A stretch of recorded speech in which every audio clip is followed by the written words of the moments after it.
For the players.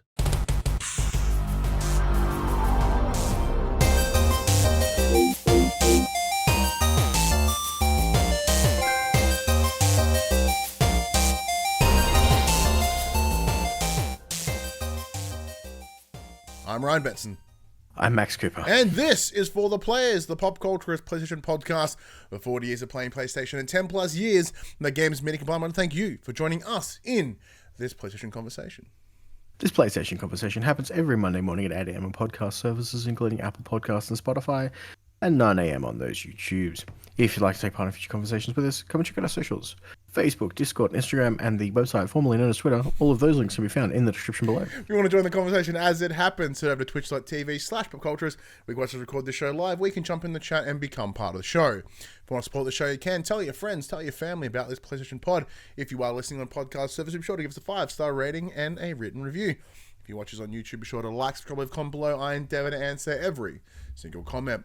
And if you want to support us financially, you can at patreon.com/thepopculturists, as well as our merchandise store, popculturists.com shop, where you can buy shirts and other assorted shit with our logos on it. Man, I am all kinds of sore, thanks to you, Max. No, not thanks to me. Thanks to your own stupidity, and you were showing off. That's true. I was having fun. So, explain what went down and how this happened. Well, basically, Ryan thought he was younger and more fit than he actually is. Yeah. And almost broke his neck trampolining. All right. So the greater context. So Max has brought in this reward system with his daughter. Your daughter, Hadley's what, 3, 4? 3. So as part of that reward system is that, you know, if you do all X throughout the weekend, you can do something cool. So this started 2 weeks ago. It was really awkward because the cool thing she wanted to do was hang out with you. And that's the thing, that's what's great about it, right? So she goes, you know, the first week, what do you want to do? I want to hang out with Ryan and James being my son. And it happened to not be the weekend for my son. So I was like, we'll have to reschedule. So we rescheduled to this weekend. So we all went to Bounce, which is the trampoline place that like last time we went and our kids had a ball. Went again. And because like we went right in the middle of the day, so peak Ritalin time, I was just like, let's fucking go. So like all anxiety, everything that I normally exist with was just gone. Like that 1 to 2 o'clock window, like, you know, one to round there, a good hour, 2 hours, the best time to be me. So we went to the fucking Bounce and I was like, let's just go. And I gave it my all. And I wrestled both our kids. And I got fucking like kneed in the sternum. Your kid tried to pin me a couple times because we started wrestling.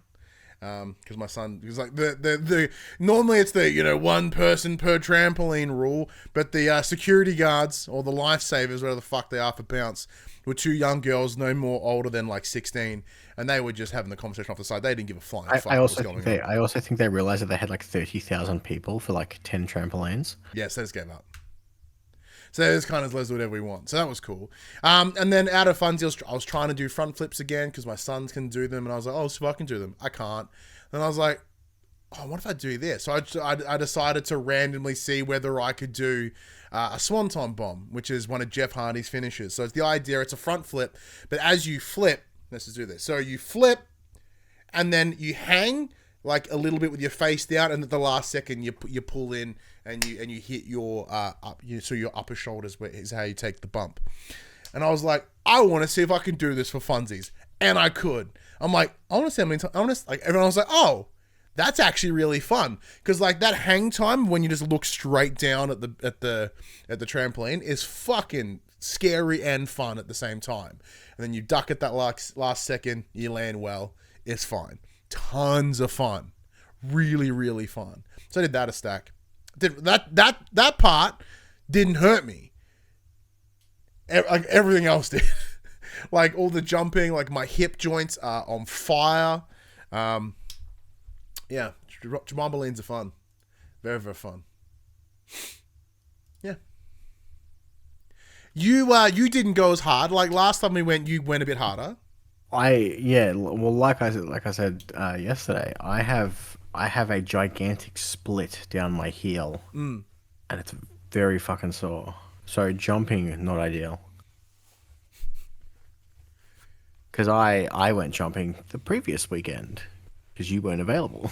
Oh, have you gone 2 weeks in a row? Yes, I've been 2 weeks in a row. We really should invest in one of those like multi-visit things. I think it may have been 3 weeks in a row because I think we went not long before that. Actually, no, maybe, yeah. So maybe we need to invest in a multi-pass. Multi-pass. But yeah, you're all like injured and shit. Was so you kind of hung out.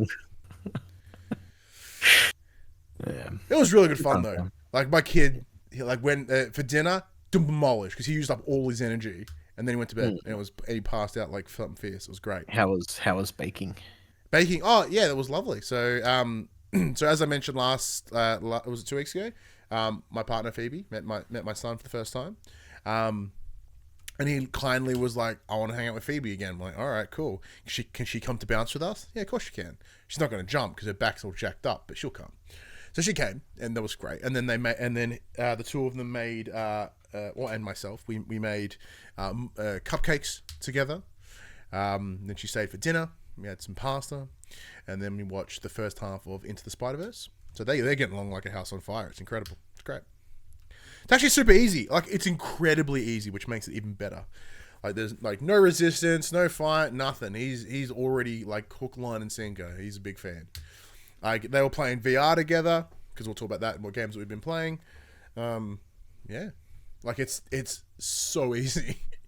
Like, not that I thought it was going to be hard. Like, not like I've had any hesitations because my kid's great, she's great. It's easy. Like, it just fucking syncs up. You know, good stuff. But I guess, is there anything else cool happened this week? No. Nah, me either. That's what we've been playing. No. What have I been playing? I dove back into Atlas Fallen. Played shout out to 5-Star. Yeah, shout out to 5-Star for providing a review copy for you and myself. So a little bit, I played another probably couple of hours or 2 hours or so. Still feeling very much the same as last time. The traversal's fun while you've got that sand surfing ability, and the second that you're not on sand, traversal becomes just this slog. Because the game's so fast paced when you're in those deserted areas that the second you're out of it, the game really slows down a lot. Yeah. I'm still upgrading my gauntlet. That is my main scenario quest at the moment. It's like, hey, you need to. There's this big fucking locked door. Just go fix your glove, and you'll get the powers you need to open it to raise the door out of the sand. So I'm currently bashing my head up against this one boss who just does not want to fucking die. It's basically one of those fucking dune sandworms. Oh, nice. Big sand buttholes. But I have to like hit it in specific weak points to destroy the core of the monster for it to actually die. And then every time it seems to have essential breakpoints in it. So once you get it to once you defeat 1/3 of its max health bar, it's like minions. And then I've got to deal with the minions, and then you get another third, and he's like, fucking more minions than the first time.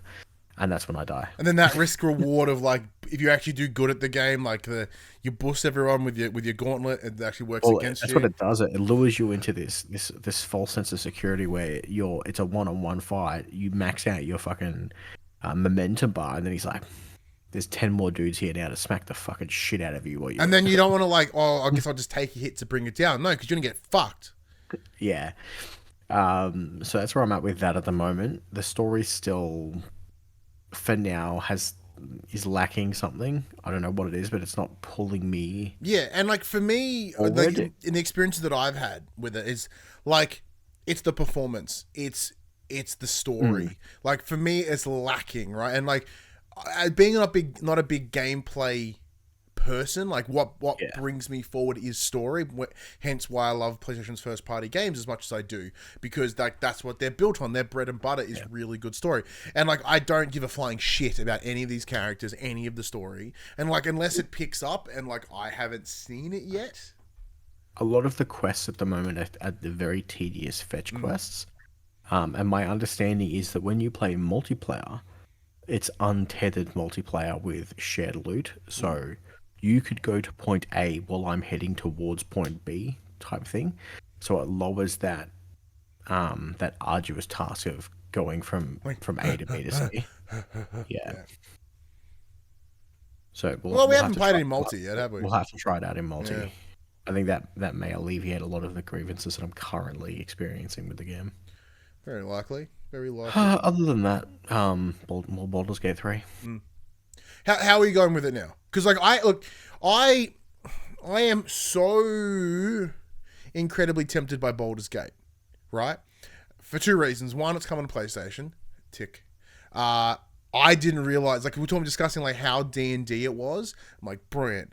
But it's fucking more D&D than I anticipated. Like, because I looked into it, and it's literally built on 5. It's built on 5e. There's a narrator. Like, everything is done by dice rolls. You can do whatever the hell you want. You can design them however the hell you want. Like, I'm in. It's the closest I can get to playing like a tabletop at the moment, which is incredible. But it's also really expensive, and I want to play it on PC because what if the controls are really shit, and the UI for a PlayStation? That's the thing that's got me. Apparently, the controller support's pretty good. So, Okay. so I'm playing 3 simultaneous campaigns because I've got 3 that's what I said different the other day. Yeah. people, 3 different groups I'm playing with. We're all roughly equal. We're at the back end of Act 1 now. I'm sitting on level 7-ish, which is not too bad. Max level's level 12. It's real good. So there's an encounter at the back end of Act 1 that I was having a lot of difficulty with on my solo playthrough.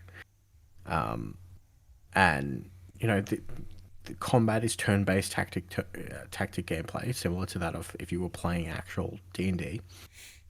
So I tried this fight a few different ways, and nothing was working. And by the end of it, I'm like, you know what? Fuck it, I cannot be bothered. Cast invisibility on one of my characters, walked up to the boss, and just fucking pushed him off a cliff. Nice. Now, I won the fight, and I got the XP, but I don't get to loot the person because I pushed them off a cliff. Yeah. The body's gone. So it was a shallow victory. But a W's a W. A dub's a dub. Like, the game's still really fun. It's nice that I'm playing it with 3 different groups, and I'm having 3 different experiences.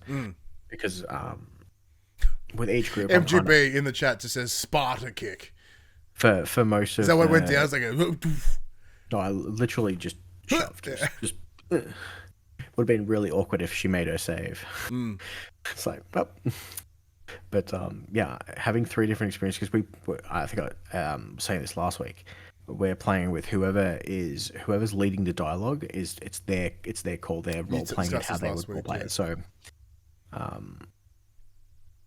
because of that reason alone, I'm having 3 different experiences. Like, there's just different outcomes. Like, so for instance, that the fight I was just referencing before didn't even happen in one of my playthroughs because we befriended the person instead of making them an enemy, and the only difference was I failed a persuasion check on my playthrough that pissed the person off. That we was succeeded in the previous playthrough. So it's so easy for allies to become foes and vice versa, depending on literally how the dice roll. Which is D&D as hell. Yeah. It's really cool. But yeah, so I actually watched a good friend of ours, Jess or Rocket Mummy, stream it the other day.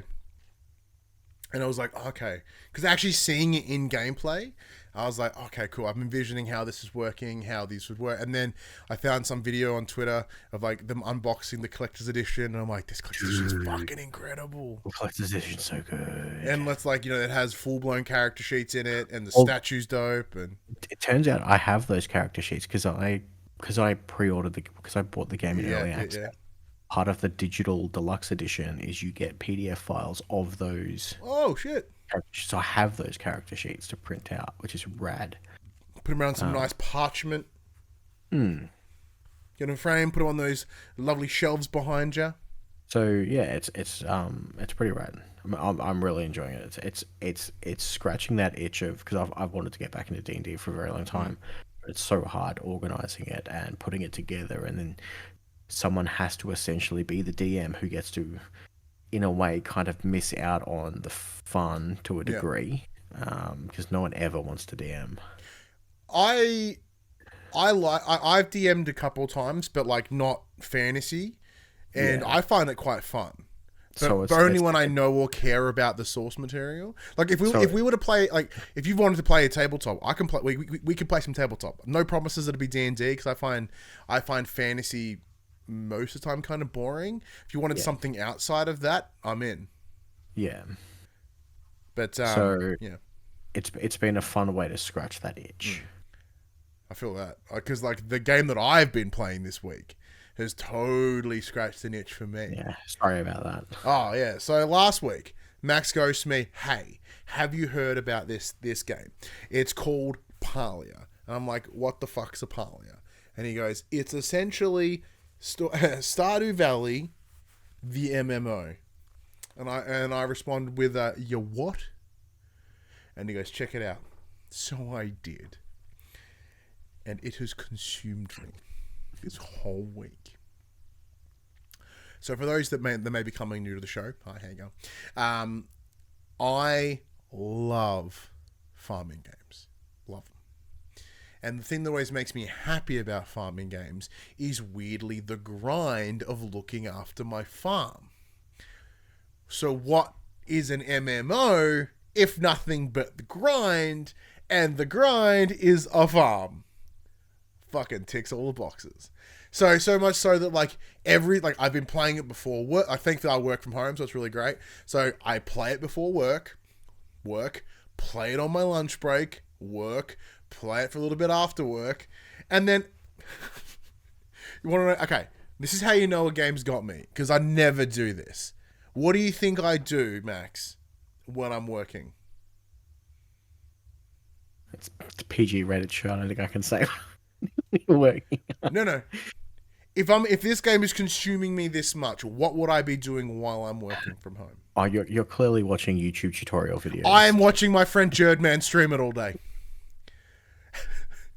So I've got one screen doing my work, and then the laptop's the second screen, and then because I have my PC as well, my work laptop, on the screen that I have to my left, it is just Jerd all day, because he's been streaming it like crazy. So. And that's just me getting my fix. I'm seeing cool new ways to do things. Like it's not, because it's not endless. There are very clear ways you can do things, but oh man, I've been playing the living piss out of the game. It's fantastic. Like I played a little bit of it today, obviously because I've had my son over the weekend, so I've not been able to jump into it. But like it's so fucking good. So the whole premise of the game is that you're in this land called Palia. And you, as humans, just appear out of nowhere. You just materialize in this shrine. And the idea is, well, you need to work out what's going on.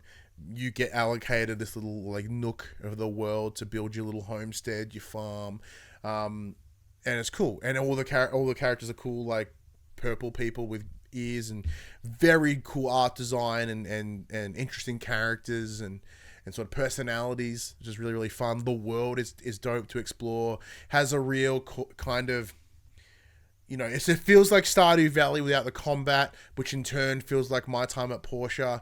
But aesthetically, it feels very, like there's a little bit of Zelda Breath of the Wild in there, because you get like a, big glider. The art design is like a nicer, brighter Fortnite-ish, so it looks very appealing. Because it's it's a multiplayer and it's farming, it feels very Animal Crossing at sometimes. Like it ticks so many boxes that it's incredible. I absolutely love it, and it's free. It's in open beta right now. Now I don't know whether it's ever going to full release. So obviously the big hunk of the game, like not hunk of the game, like there is no missions or anything behind behind a paywall. It's purely cosmetic, and even then it's just skins. It's just like different outfits for your character or pets, which is very common in the MMO space. It's brilliant. I think about it all the time, and like it's just so fun. There are some things that are interesting though, and I do understand why they've done it, but it's more of a okay, that's an interesting decision, and that is that you have a maximum capacity of farming land. and it's really not that much. It's like 9 by 9 square, 3 by 3 squares. I believe it's 9. And I guess the reason is so you can't mega farm and then just exploit the currency system, which makes sense. They also may have fucking tiny servers. Yes, and as this like it's currently capped for open beta, like probably because of the beta, right? So, but like you have this big plot that you can do shit with, like you can build this incredible house. So if you love, what was it? Sorry. It also has to run on Switch. Yes, it does. Yeah, that's true. But yeah, like if you like the cosmetic, like interior design fun of Animal Crossing, like you can make this incredible little mansion, right? And deck it all out. You go fishing, you can bring the fish in. The bugs are in very Animal Crossing way. You go and get wood and fucking make fabric out of cotton, and you grow your own cotton and then grow it into blankets, and and then you can build cool beds, and like it's a stack of fun. Like if you like those style of games, because the farming part that always gets like me most excited. So I'm a little disappointed that it's kind of capped. Because like all I want to do is sort of like, well, all right, well, what are the most profitable plants? Blah, blah, blah, blah, blah, time it all out. That's where I get my fun. Knowing that I can't do that, I kind of have to farm for the benefit of my other things. Like, well, I know I need this. I have to grow this to then make this to then make this. So, like, there's a big cooking system in it as well. Yeah, like, it's brilliant. Now, is it coming to PlayStation? I have no idea, but I sure hope it does, because I would start it all again on console. And, like, thankfully, like, the UI is relatively simple, so I don't see it having any problem if it were to transfer to consoles. Obviously, you'd lose it's on console. It's on Switch. Like, there has to be a... Yeah, but I mean from, like, the upper, like, space console. But if it's running on Switch, there's no issue for it to run on PlayStation. But as of right now, and I think because of the open store, for the open eShop, right? Like, you can just throw whatever the fuck you want on there and no one cares. It's probably working to its advantage at the moment, where PlayStation still, like, they do have games that are in beta, and that allows them to sort of issue a lot more updates. But in the same way that, on PC, they can issue updates whenever they want, because it is running through its own launcher. It's not running through Steam or anything, so it's like its potential is great. And I think it hits a really, really good itch, as you were discussing before. I knew you'd like it. I just didn't think you'd like it that much.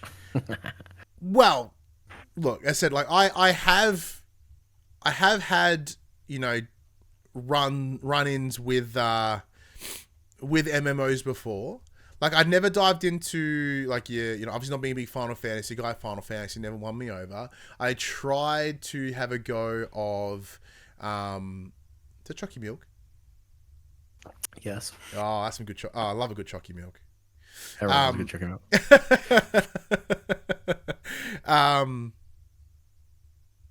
I lost my train of thought, because all I can see is your 7-month pregnant wife. You've never been into Final Fantasy? No, but never been into Final Fantasy. And then, like, World of Warcraft, I tried to play, but I just couldn't gravitate to the lore all that well. So, like, doing the grind didn't benefit me because I didn't care about the world. ESO got its surface level hooks in me a couple times because I like the Elder Scrolls lore. Buddy, what's it need? That blue heaven milkshake at PAX. Oh, that'll blow out my arsehole. Funny enough, MGB in the chat just mentions it. Weirdly, I'm not an MMO guy that much either. Want to get into Final Fantasy 14, although I did play DC Universe Online. Okay, DC Universe Online. It is coming. It is getting a PS5 port the back end of this year.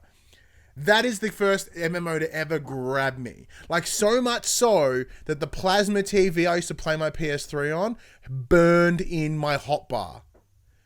Like, you could, like, the DC Universe on, screen visual interface or whatever the fuck it's called. I can't think of the word right now. User interface? Yeah, UI. That's the one. Thanks. I talked about UI before. Mm-hmm. Oh, God, I'm tired and my meds wore off hours ago. Like, I'm a hot mess right now. Yeah, so much so that it burned in my screen. And then I stopped playing it and I tried to go back and didn't really. I thought I would love it again, but no. That was Final Fantasy Online for me. I had the mini map burnt into 2 separate monitors. 2? I just broke one plasma. That was pretty impressive. But yeah, DC Universe Online consumed me because I was playing it like 2011 when it dropped was like peak my falling in love with comic books. So it was really great. So like as I'm reading more books and I'm learning more lore, like I'm playing these games that are just building up on it and making you want to read like these stories. I love DC Universe Online. So yeah, I guess this is the one that's got me at the moment, which is lovely. Outside of that, so I had my son over this weekend, and as we've discussed before, his love for, those mascot horror games. So we played, there's this horrible series that he loves on Steam called Garden of Banban. It's fucking trash, but he loves it. So we played the 4th one of that because that came out this week. Did you play Halo Engineer? We did also download Halo Engineer, which is essentially this open, it's like, hey, there's mission structure, but just make bonkers vehicles, like with snapping, and that's it. And somehow it's set in the Hello Neighbor world. So it's a little bit above my 6-year-old in that you have to kind of actually think about physics and like what components you need to build a functioning vehicle. But the one that we spent yesterday and today playing in that Hello Neighbor universe was Hello Neighbor Search and Rescue. So this was originally meant to be a PSVR 2 launch title. However, it did not launch in the PSVR 2 window. It came out later, and I thought it was too expensive. So this week it's on sale. So I bought it. And we played that a big hunk of yesterday and today. And it's fucking awesome. It's tons of fun, and my kid loved it. So I no doubt will be playing more PSVR 2 next fortnight when he comes back over. Yeah, because it's cool. It's like, think Hello Neighbor. If anyone doesn't know, Hello Neighbor is the idea. It's like, yeah, mascot horror, where you're this kid who's trying to break into your neighbor's house to steal. Apparently, this dude's like kidnapping kids or some shit, and you got to like break the kid out of the basement. So it's kind of fun. It's like, doing it in a VR space, and it's all puzzle based. So it's like the idea of it's like there's no clear objectives. It's just get to the basement. But there's 4 locks on the basement. Go find the keys, and to get to each key is a string of puzzles, which is interesting. And like, there's open ended. At no point does it tell you what to do or how to solve the puzzles. And some of them are a little bit obtuse. But like, once you suss out, like when you work out the physics and the structure of the mechanics of the world, you go, oh, okay, this makes sense. So this one's a bit different. So you're not just playing as one kid, you're playing as 5 kids. So in the Hello Neighbor universe, they created a game called Secret Neighbor, which was a asymmetrical multiplayer MMO, like whatever, online multiplayer game. Neighbor versus 5 kids. So those 5 kids are now the characters, and you switch between them. So each of them have specific access to certain parts of the neighbor's house, so that you would have, you find a tool over here that you need in this other area. So you've got to find a way to communicate between the characters to get the tool from there to there to unlock this to then do. It's actually like there is literally like one of those serial killer red string boards in the hub area that you have to follow because you will get confused. And we did get confused and we got a little bit lost. But we sorted it out in the end. But yeah, other than that, just the usual Thursday night WWE 2K23 GM mode. I still don't have the belt. Currently, right now, Craig, the Mullet Show, has 2 belts. There are 3 belts that we currently use. We have the Cruiserweight title, which is the purple one, which is when Craig and I play our two-man GM. We haven't played that in a while, so no one has the belt yet. Then we have the Intercontinental Championship, which is the one between myself, Craig, and my partner Phoebe. Craig currently holds that on a technicality because he has a trophy and we don't. And then the 4th one, which is the World Heavyweight Championship, which is between Phoebe, Craig, myself, and my housemate Ange. So we finally put that one on the line this week, and Craig also came out on a technicality.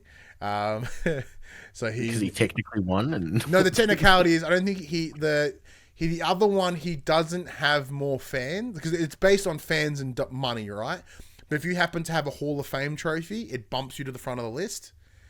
So he has less fans, which is the main criteria, but he has a trophy. Right? So it instantly gets him to the front. And we're like, oh, so really Phoebe should be the winner of the 3-man, right? Because she has the most fans. But Craig's like, meh, and winning. And he was all full of himself because he's rocking 2 belts. He's like, 2-belt Craig. There's the whole thing. Other than that, it's very much what I played. Nice. Let's get in the session we call Inform the Players. We tell you about what happened this week in PlayStation. And Max, the first piece of news you wrote, Sony news. None. Good night, everyone. Thank you very much. Yeah, no Sony news this week. Yeah, there was pretty quiet. I mean, there's like Sony related stuff. So, there's stuff, talking about the Destiny showcase this week, the Spider-Man stuff. It's all technically Sony like related. Firewall Ultra's out real soon, which is Fire Sprite, so that's a studio. Yeah. But, So let's dive into the big one this week, which will be Gamescom. Gamescom opening night live is happening this week, 4 a.m. on Wednesday morning for us here in Australia. Jeff Keighley has been busy building hype ahead of the event. However, just to ease expectations ever so slightly, Keighley has said that this year's show is, quote, less about announcing brand new projects and more about giving fans updates on some of the biggest games due out over the next year. One of his other comments was, quote, showcase many of this holiday's biggest games, so it sounds like the focus will be on what is coming out during 2023's final months. We know that Alan Wake 2 is getting a brand new reveal trailer during the show. It's also been announced that the Black Myth Wukong from the China Hero project will be there. Other confirmed games include Crimson Desert, Sonic Superstars, and Assassin's Creed Mirage. Assassin's Creed Mirage recently going gold, I believe, and had its Sorry, in the chat, Mute just jumps in and goes, "That guy is he still mad at the Bill Clinton kid?" I totally forgot about that. Oh, what an event that was! And following on from opening night live will be the Future Game Show, airing at 4 a.m. Thursday morning. Damn, we're gonna have a lot to cover next week. Hosted by Troy Baker and Erica Ishii, this showcase will apparently feature more than 50 games during its 90-minute runtime. So a couple of things. So mentions Alan Wake 2. Alan Wake 2 got pushed back. Pushed back by 10 days. 10 days. Oh, it's been pushed from the 17th of October back to the 27th. Dodging that Spooderman, I imagine. Dodging that Spooderman. And then, I think Assassin's Creed got moved forward from whenever it was in October to, I think, the 5th of October. Because it's now also gold. Yeah, it's gone gold. Yeah. So they're like, well, let's just fucking get it out there. Yeah, which is cool. Like, I liked a little bit of movement with the dates as of late.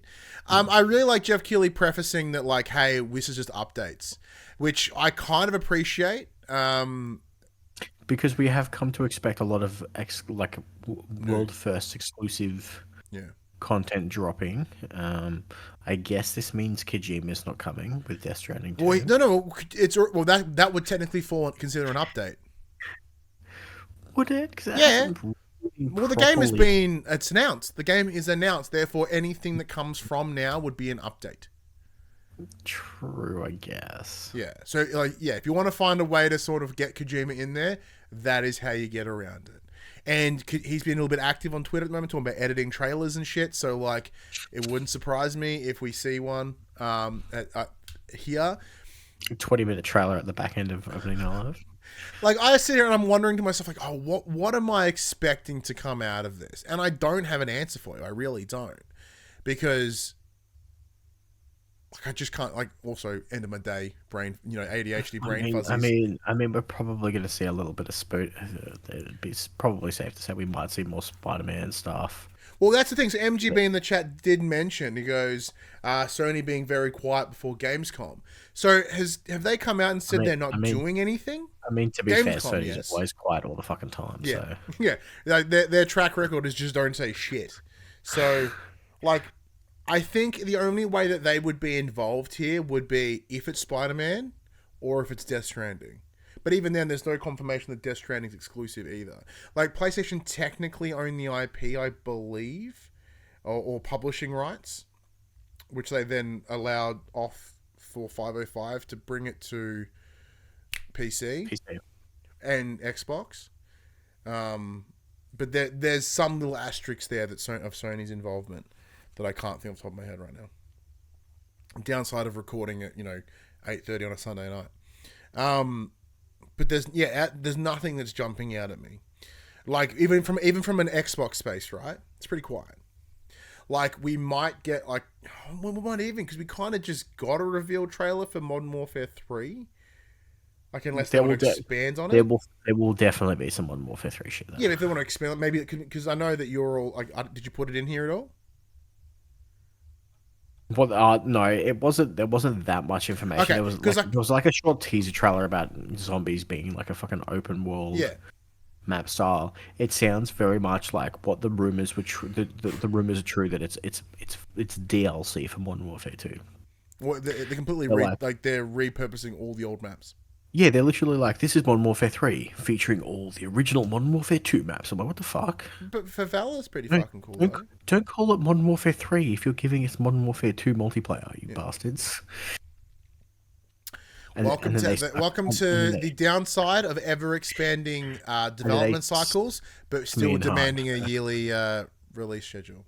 I mean, to be fair, Call of Duty's is on a yearly release schedule, but it's 3 teams over 3-year cycles. Yeah, but Modern Warfare 2 was last year. Yeah, I know. But this is clearly DLC. Yeah. Because, I say that because we know for a fact that like Sledgehammer got fucking yelled at because whatever they were working on got fucking canned. Like Infinity Ward have been pretty inconsistent, and Treyarch is the savior, essentially. Like Infinity Ward used to be the big guy, now it's Treyarch. Yeah. So like that tells you whatever they had scheduled for this year got pushed or canned, and then had to be replaced with the DLC. Yeah. You know, and like they're all, like, why not just make fucking Call of Duty games a service already? Like for God's sake. Well, they have one. It's called Warzone. Yeah, but I mean like ongoing completely. Like just fuck it off. Or and as a result, you pay your $30, and they get it's because then you don't have to repurchase your $40 skins. True, but they'll just keep making more, and the file size will get bigger and bigger and bloated like Destiny 2, I imagine. But yeah, if you would ask me like, what do I expect to come out of this? No idea. But mostly because like obviously with what the nature of what we do, I focus so heavily on PlayStation, and I'm like I don't get excited for these events anymore because normally they're so quiet. I mean, the only big thing coming out on Xbox anytime soon is Starfield, and that's like 2 weeks away.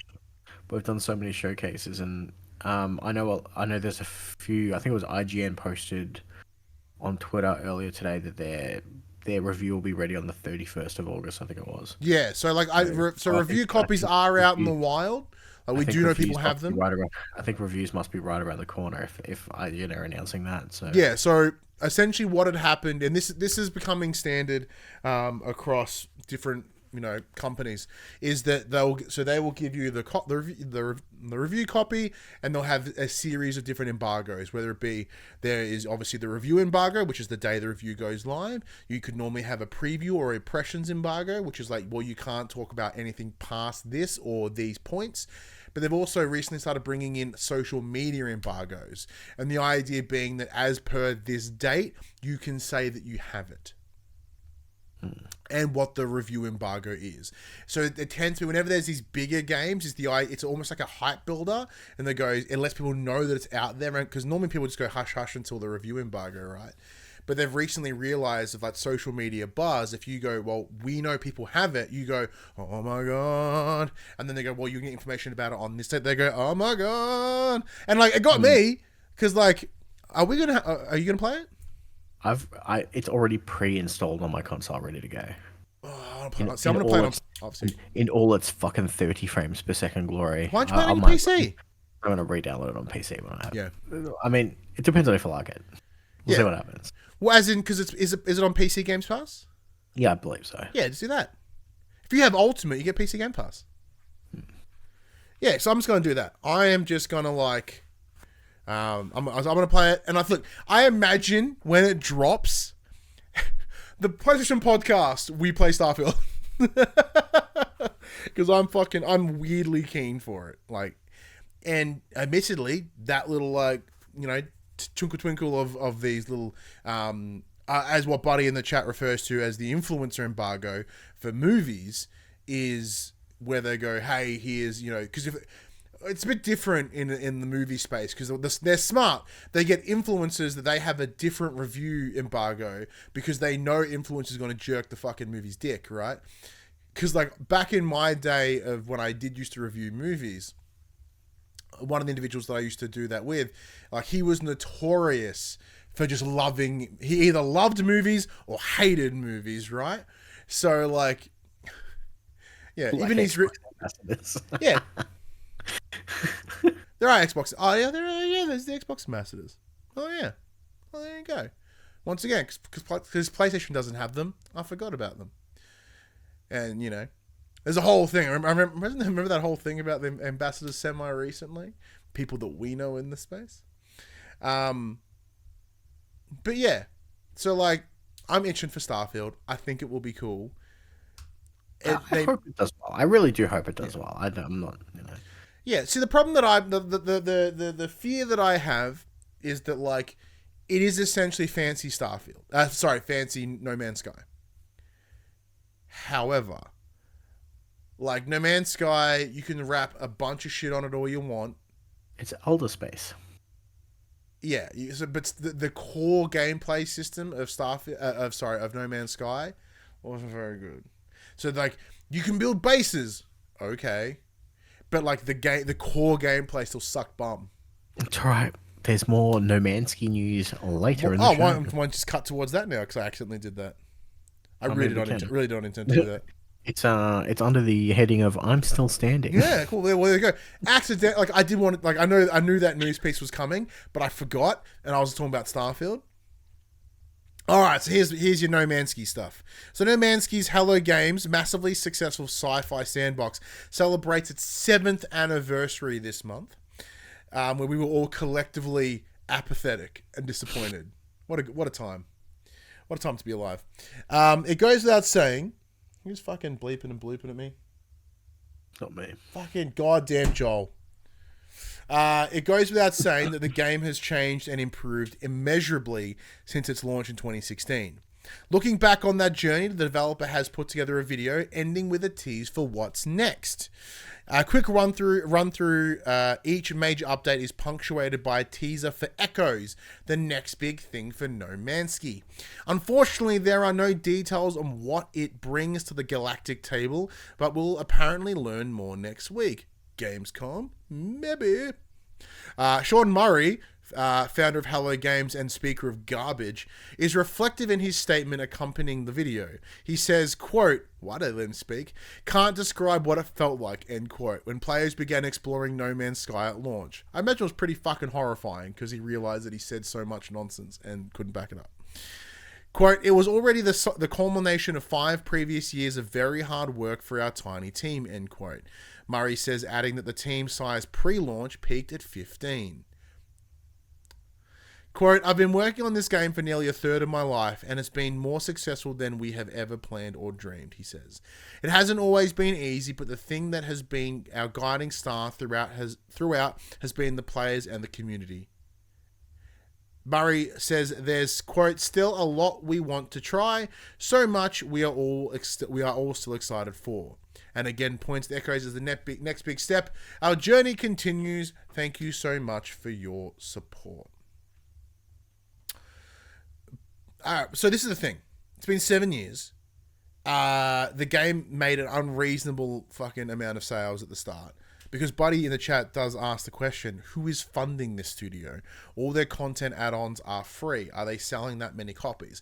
I think they sold that many copies initially. And then everyone flogged off those copies. And then when the game became available, when they were like, here's new updates, they went back and bought another copy. That's what I imagine went down. And like that's how they've been able to do it. Because yeah, every piece of DLC has been free and has drastically improved the game in so many ways. Also, big shout out to Mad Dog for the raid. Thank you very much, my friend. So, like, that's sort of the interesting part. Is I love that there's still more that No Man's Sky can do, and it's really supportive of those that are playing it, which is great. And as Pexstar, hey Pexstar, what's going on, man? So there's so much respect for them to stick with it and adding so much content to it. I've been with it since launch. See, I've tried. I played it at launch for a review, and I was really underwhelmed. I gave it a 5, because that's back then when we did reviews. So out of 10, I gave it a 5, because I cannot find a game that is simply a 5. It was functional, but it was disappointing. Like, a 5 to me is right in the middle. It's like what most people give a 7 was like, oh, the game's fine, should be a 5, right? And that's what it was.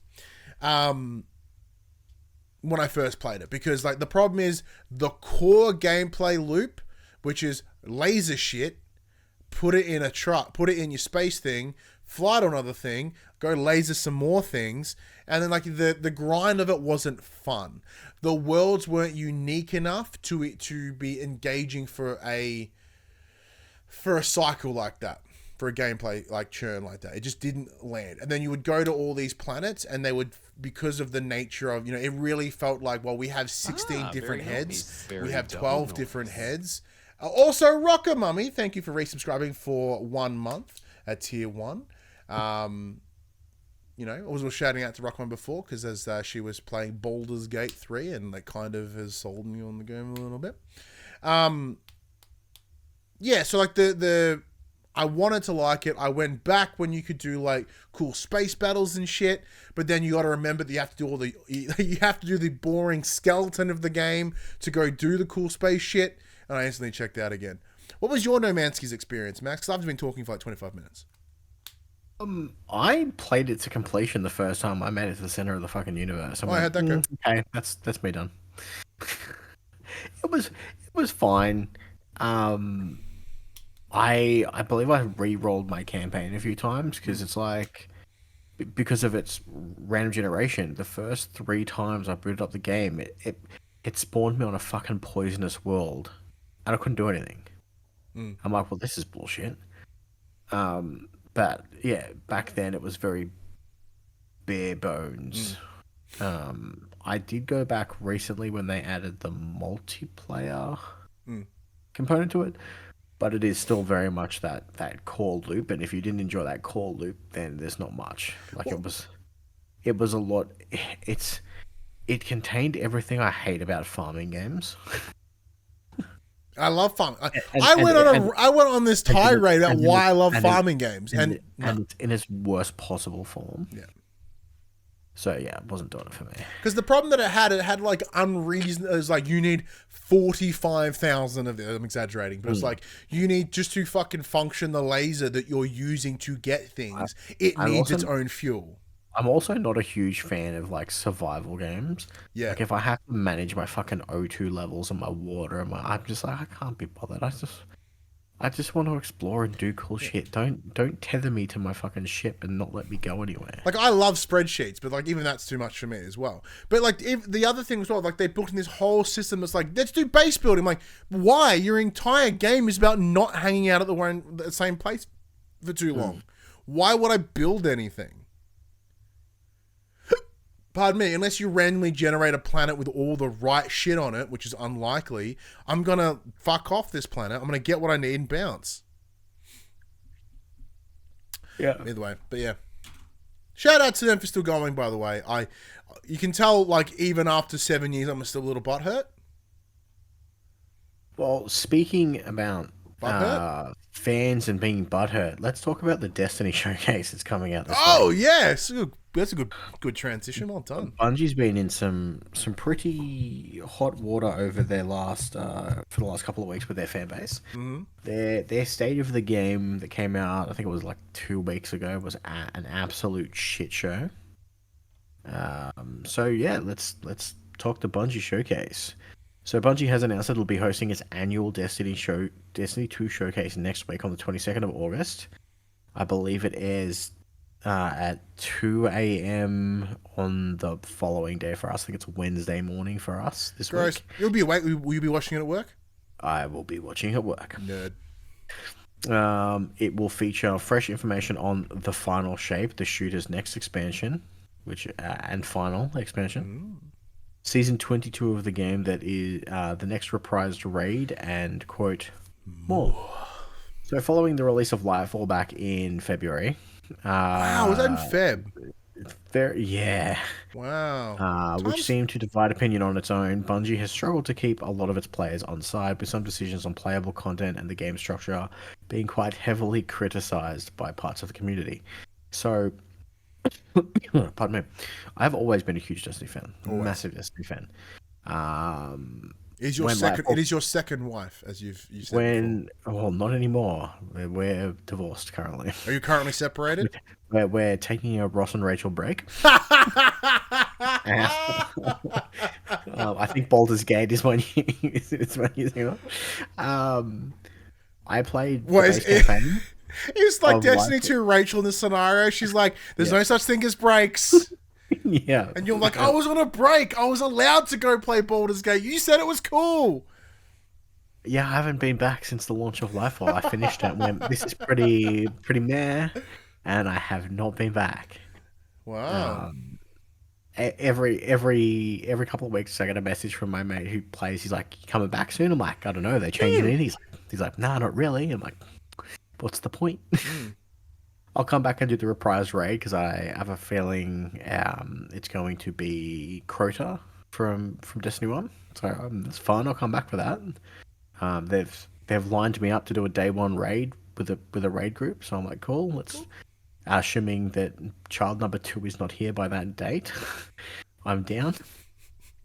We'll see what happens. I don't know. Did we discuss that last week? Oh, whether my child could be coming way sooner. Yeah. Why is your baby coming early, Max? Because he's a big boy. Because he's massive. It's massive. I fucking died because Max is all head, so I assume his son is all head. And it's like, the short answer is, do you want to blow out your vagine, Mrs. Cooper? And she's like, no. Because like, cool, we need to bring your baby out a month earlier. Because he is going to come out like a 45-year-old man if he's in there any longer. Wrecking ball. So, yeah. He's currently 6'2". Which is weird. Because your wife's like 5'3". He's cramped in there. It's like a bunch of clowns in a van. Yeah. Apparently his head's currently sitting under her ribcage. So, good times. Man, like if for Hadley, she's vommed for 9 months and now all her organs are crammed. You're lucky she loves you because like you are destroying her internals. Takes 2 to tango. Yeah, that's true. Unlike Destiny, which you're currently not loving as much. Yeah, so, like, what do you expect and or want? Like, what do they need to do to bring you back in? I don't know. At this point, I'm like 9 years committed. But like, I'm gonna see it through. But this seasonal content bullshit is like not okay. Yeah. So, for instance, last week I got an email from Bungie. Bungie do these like updates where it'll show you like your most used weapon, how many kills you got, and it just says, "Where the fuck have you been, Max?" It's like most played season 1 of Destiny 2 when it first launched. That's the last time I really played this game. Wow, it was in season 1, and we're about to hit season 22, which makes sense because like you would dive the hardest in season 1. Yeah. A lot of games have come out there since. The real kicker is that they're not raising the light caps throughout seasons anymore. So I'm disincentivized to grind and get on because I'm not. It's not like, oh shit, I've missed 2 seasons. I can't play with my friends anymore because they're too high level. There's been no level raise. What's the cap at the moment? 18, 16, 10, 50, 30, something. Let me open. Like, are we talking like 1,500 or 15,000? It's. I think it's 1,820. Oh, 1800 is not so. Because like the point, 1800. what I was thinking is that if they keep raising it and it's going to be like dumb, and you're like, oh, my light level is 4.2 billion. Yeah, so 1820, I'm pretty sure is the current max, and all three of my characters are sitting at 1810. Yeah. And I'm like, I'm okay with it. I can do all content in 1810. I have to play a little bit more carefully than just fucking running in, because there will be times where I'll just get shredded because I'm a little bit underleveled. Yeah. But for But like the cool PlayStation, the PlayStation themes didn't bring you home.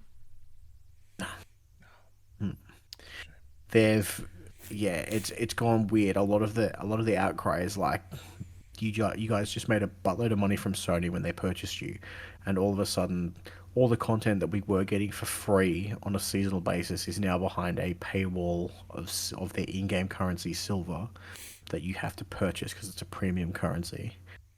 Their seasonal passes have gone up. So now it doesn't cost the lowest tier of silver. You have to buy 2 tiers worth of silver. So it's yeah, 100 more expensive. So is Bungie in the shit here, or is it PlayStation? Well, it sounds like it's a Bungie issue. Well, seeing as like PlayStation kind of own them, but they're off to the side, like kind of let them do what they want. Yeah. So it's just one of those things, and I think Lightfall really missed the mark for a lot of people. So they're gonna really need to step up their game from what, for what is to be their final farewell to Destiny. Yeah. Like this is apparently their big ending to their 10-year plan. Like, you know, maybe maybe what happened is like Activision sold this what was left of their 10-year plan and went, no, thank you. Yeah, yeah. Well, a lot of the memes that are out there at the moment is like, it's really weird when Activision isn't the one that killed Destiny. Yeah. All right, like there's a game. I've put in the quick bits. There's a game coming to open beta on PlayStation soon called The First Descendant. It's a multiplayer shooter similar to Destiny, where you shoot big fucking monsters and shit. There's raids. There's this. There's that. And it's like, you know, everyone's been looking for that Destiny killer for such a long time. It turns out Destiny is its own Destiny killer. Well, it's the same as Activision, right? Everyone used to... Sorry, same as Call of Duty. Everyone used to want to be Call of Duty. And now Call of Duty spends more time trying to be like everybody else. Yeah. All right, let's get into what is the final bit of news, I believe. Yes. I think we're back up to Spidey sins. Back to Spides. The Spoods. So, Sony is taking accessibility seriously with the launch of its PS5 Access controller later this year, but great work continues to be invested on the software side as well. As we know, ever since Last of Us Part 2, in an inbuilt software side of the game, it's every option you could ever think of. It's incredible. Marvel Spider-Man 2 is the next tentpole title from PlayStation Studios, and unsurprisingly, Insomniac Games has committed to continuing to advance the suite of comfort features included in this release. While the Burbank-based developer has yet to officially announce the full list of accessibility features included in the game, we've got time, got a month and a bit. The PlayStation website update has given us a glimpse into what's planned. Most noticeably, you'll be able to slow the combat speed down to 70%, 50%, or even 30% at full speed, allowing you to more easily react to what's unfolding on your screen. Beautiful. Obviously, not everyone will want to do this, but it is a toggleable option after all. But it should help make combat encounters more manageable for those with physical disabilities or mental disabilities, or people who don't feel especially comfortable playing action-heavy games. So for those that do have some sort of physical disability, of their reaction time is of a challenge there as well. If they may have an intellectual disability, their reaction times may be bad, or their focus, or their attention, whatever it is. There's a number of different reasons where a toggle like this is incredible. It's like little things like this, right? And this is the thing we never talk about. Like, accessibility isn't about making the game overall easier. It's about making it more available for those that want to play it. Now, there are, we discussed this before, like, accessibility is something that doesn't need, like, it's beautiful when it's implemented, and I think it's incredible. because, you know, we talked about it with, you know, like Last of Us Part 2 and God of War, etc. Then you do have games like Dark Souls or, you know, Elden Ring, which doesn't have any form of accessibility in terms of no ways to scale it down, no ways to alter it. And it's one of those things where, once again, from that discussion, it's not about making the game easier. It's making the game playable for those that are unable to. So Elden Ring can still be as hard as it is, but allow for people to play it if they can't hold a controller. You know, because like part of that game's premise is its grind, is that it is hard. So no one like they're very like the idea of give it an easy mode isn't about making the game, you know, like it's wrong verbiage, right? Where it should be more about make the game more readily available for those that want to play it.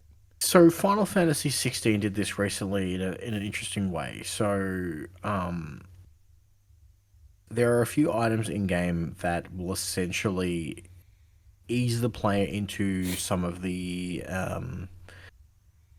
timing based situations in combat. So for instance, there's one accessory that it will automatically dodge attacks for you.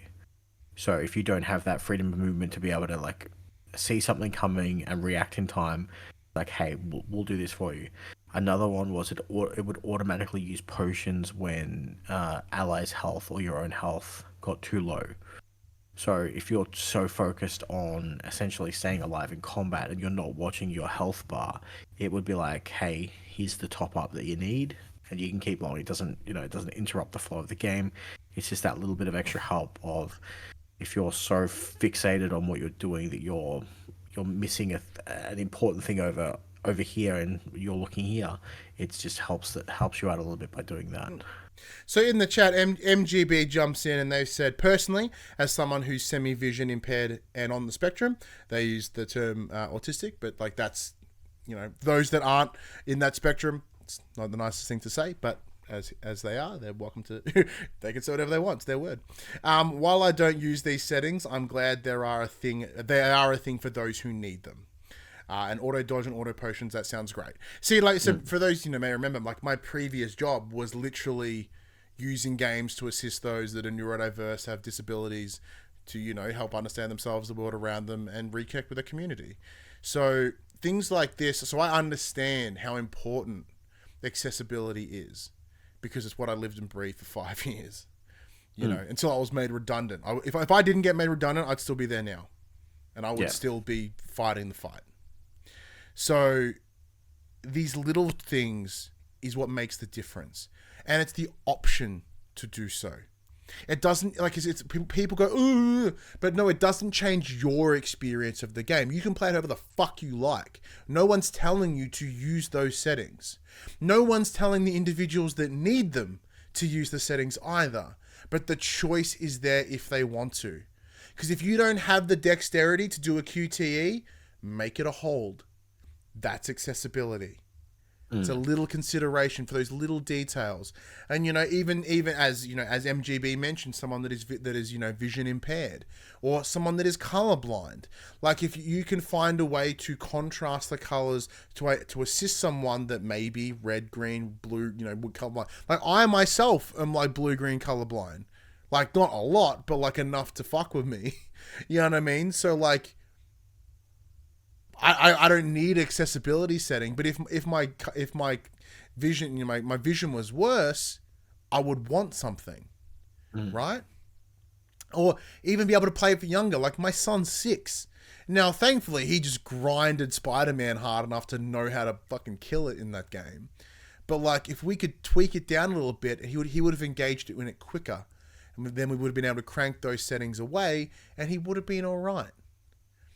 You know, so Pexter in the chat goes, I hate people are getting triggered over it. As you said, you don't need them, don't use it. And once again, because the problem that we have, this is a greater issue, it's that self-identity, right? People pride themselves of who they are in their ability to play games. First of all, the fuck is wrong with you? There are so many more important things in the world that you should use to define you. Being a good person.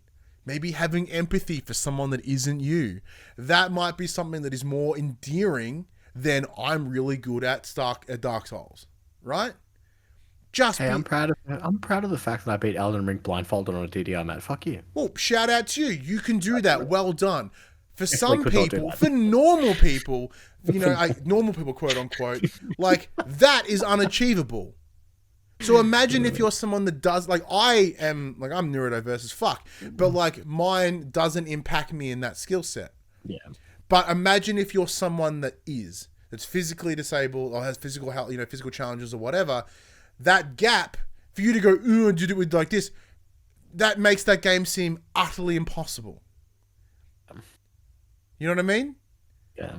I have a lot of issue with it. I have a lot of issue with people on the internet because the internet's full of fucking horror. See, the problem is the internet is run by people, and people are people, and people are garbage, right? So like on average, people are pretty fucked. And then you put them in the internet and they get tribal about it. And they're like, I need to defend my turf because the idea of someone going, hey, the thing that you like, it's not for me. They go, well, so you're saying that I love this, therefore I'm that. You're like, oh, what you love is shit. What you're saying, what I love is shit, therefore I'm shit. Like, no, I just don't like the thing that you like. I get real mad at social media like all the time. Well, let's. And then I have a platform like this where I get to get all ranty. Everyone's like, "Hey, I don't believe in what someone can come here. I think your opinion's wrong, Ryan." I'm like, "Fucking shout out to you." And then you're like, "You're not wrong." Yeah, you're like, "You're not wrong. My opinions are bad all the time." All right. Spoiler alert! I've already said all the quick bits, so I'm going to add a sneaky. Oh, have we really? Yeah. So the First Descendants is getting a PS5 open beta on the 19th of September. This is brand new news. I had no idea, Max. Alan Wake 2 is being pushed from the 17th to the 27th of October. Oh shit! I spilled that one early. My bad. And Assassin's Creed Mirage goes gold. Release date brought forward. Oh, I did that one too. Oh, okay. This is on me. My bad. If you want a good laugh though, Baldur's Gate 3 has hilarious speedrun categories. I did see there was like, how quickly can you smash? How quickly can you smash? Which I think is like 8 minutes. 2 minutes 30 seconds. Last I saw it was 8 minutes. So like 8 minutes in, Pound Town. 2.5 minutes. You can roll credits in under 10 minutes. All right. Which is insane. I'm kind of more impressed by the 2.5 minute smash. You're like, that's like 4 times my record. It's like 4 smashes. I can normally like have a break and go to sleep in 2.5 minutes. What's this MGB? I saw on TikTok the sex speed run. Like, damn. Without context, that's a fun sentence. Yeah, it's the game is so good. Actually, that's another thing I'll add here because I forgot to mention it when I was playing it. I've got this really weird bug in Baldur's Gate 3 where every time probably from the smashing. Every time I log back into the game, my character's nude, and then I reload the save, and my character's magically dressed, but he's wearing one of the NPC's underwear. I was like, what? My favorite thing. I don't remember smashing. Yeah. Yeah, exchange underpants. My favorite thing about the patch notes, I think, was like the earlier was like, oh, we've ensured the dick C and D doesn't just clip through pants. I was like, that's incredible. Like, that's a literally encountered dick physics because you'd be running across this D&D battlefield, dick just going in and out of your pants. Well, apparently, it was only with a specific set of racial gear. So one of like the base race's gear that you start with, it just had no dick clipping. And you could just... So you'd run and it would just like... So every time you got into a cutscene to talk to people... Just wieners everywhere. It'd just be, Why am I not playing this game? This screams Betson as fuck. Exposed weenuses, smashing in less than 2.5 minutes, can say and do whatever I want.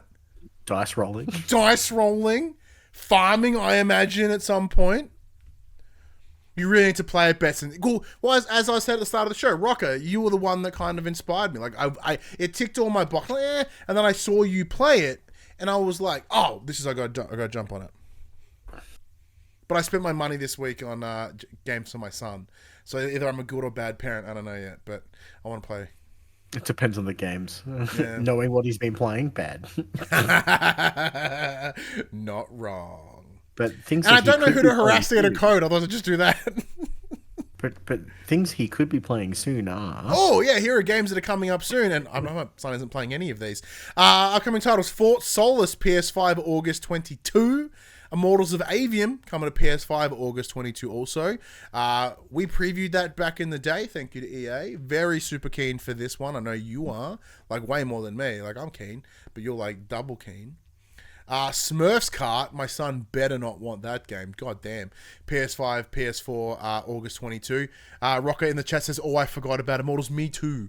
And I emailed EA like 3 days ago, and I went, hey, I totally forgot this game was coming out. And they're like, yeah, it's fine. WrestleQuest, after being originally coming out on the 8th, pushed back due to save files just disappearing. Literal game-breaking bug. Yeah, I did love it. And all of the JPEG's apology, delay posts on socials, theirs was just the game's deleting saves. I'm sorry, we can't put it out. I'm like, that's super honest, and I love it. Blasphemous 2, The Blaspheming. August 24th. That's not its full name. It's just Blasphemous 2. Firewall Ultra is coming to your PSVR 2 on August 24th. Lost Eidolon. Eidlialeho. Whatever. Coming. No one's going to fucking play it anyway. August 24th. Ride 5's coming to PS5 on August 24th. Shotgun King. The final checkmate. PS5, PS4, August 24th. And one that gets max, all turgid for 2.5 minutes to smash. Armored Core 6, Fires of Rubicon, PS5/4, August 25th. Good times. Good times. Well, this show's been going for just over an hour. You know how many smashes that is? Many. 30. Yeah. And asleep. All right, let's get out of here. Thank you so much for everyone for joining us this week. As always, as I say each and every week, time is the most precious thing we have in this world, and you've chosen to spend it with us. So thank you, and you should really consider your decisions. Max, send us home. 2.5 minutes. Yeah, 2.5 minutes. That's all you need. Quick adventure. I know Phoebe's watching, and she's going to punch me. She's like, mate, you're letting me down. 2.5 minutes. Let's go. Well, look, the video's going to export. It's going to take some time. Well, everybody, this PlayStation conversation happens every Monday morning at 8 a.m. on podcast services, including Apple Podcasts and Spotify, and 9 a.m. on those YouTube. Rocker's burning me in chat. You better build up that stamina. I went to bounce yesterday. I'm fucking joined. If you too would like to smash it under 2.5 minutes, come check out our socials: Facebook, Discord, Instagram, and the artist formerly known as Twitter. Andrew's gonna punch me too. Lame. Well, you can't make it for 2.5 minutes with the angina. You are just letting the team down. No wonder you don't have any fucking belts, dude. Oh, I'm just disappointed. There's a delay because they're watching it in the lounge room, and I forgot about the delay, so there was a pause, and then I just hear them erupting in the lounge room. So nice. Yeah. But, I am sexually just disadvantaging everyone. It's a real tough time to be me. But if you want to join the conversation as it happens, head over to twitch.tv/PopCulturists. We watch us record this show live, where you can jump in the chat and become part of the show. If you want to support the show financially, you can head over to patreon.com/PopCulturists, as well as the merchandise store, PopCulturists shop. We can buy shirts, other sort of shit with our logos on it. I'm pretty sure I skipped a whole section there about Betson needs medication for his 2.5 minute smash problem. Yeah. If you want to support us financially and allow me to keep it going for longer, there is the RyanWantsToSmash.com. No, .org. It's an organization now. It's also informative, so it could be RyanWantsToSmash.edu. The government's involved. It's .gov. It's publicly funded. It's a government initiative. Brought to you publicly funded. Brought to you by the Australian government. But until next week, I'm Ryan Betson. I'm Max Cooper. And that was For the Players. Way longer than 2.5 minutes. Yeah. Congratulations. Yay.